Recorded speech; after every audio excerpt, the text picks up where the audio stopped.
Bëhet fjalë për një viktim i cili ka qenë viktim e faljes dhe është paraqitur drejt për drejt në prokurorin themelor në Pej. Se njeri prej tepandorëve ka kryer edhe vepra penale të pastrimit të parave. Rreth 400.000 euro aty pastoria e dy të pandorëve, ku njeri prej tepandorëve ka një shtëpi në një fshat të Pejës, të cilën shtëpi e ka shitur për gati 1.980.000 euro. Fillimisht më duhet të njoftoj se ligji për prokurimin speciale ka hyrë në fuqi në nëntor të vitit 2023 dhe si tillë ai ka paraqitur që tani vepra penale pastrimit të parave, kur vlera pastrimit është deri në 500.000 euro, mund të hetohet edhe nga niveli themelor i prokurive themelore.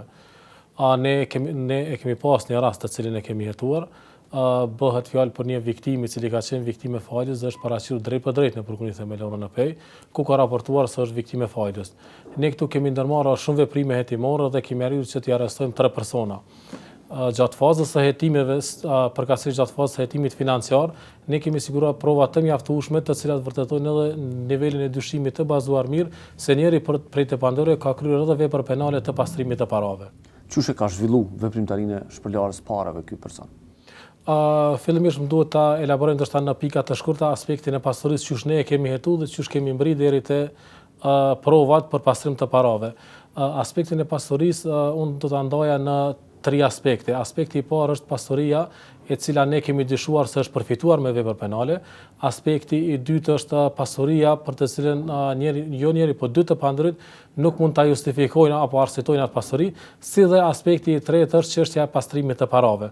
Sa i përket aspektit të parë, ne kemi siguruar prova të mjaftueshme se vlera e dëmit të shkaktuar me vepra penale të faljes është rreth 20.000 euro dhe në këtë kontekst ne kemi rekomanduar edhe në akt akuzë konfiskimin e 20.000 euro nga llogaria bankare në njërin prej llogarive bankare të gjendet në Republikën e Kosovës.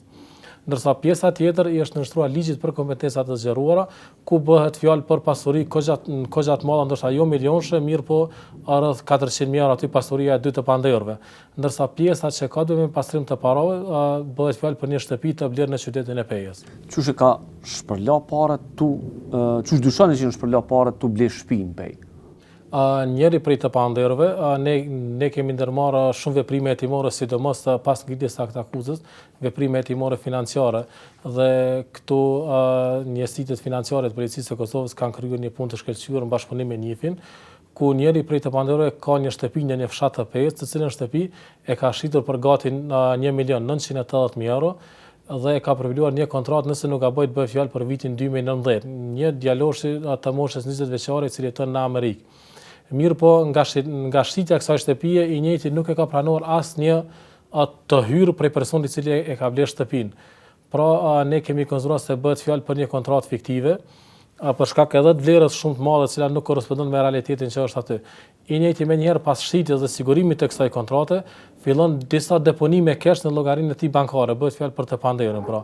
Ku i deponon 70.000 euro nëse nuk gaboj në 3 faza, ndërsa arsyetimi i deponimeve të këtyre ceket nga shitderja e shtëpisë dhe numri i po asaj kontrate nga e cila nuk e ka pranuar asnjë hyrë.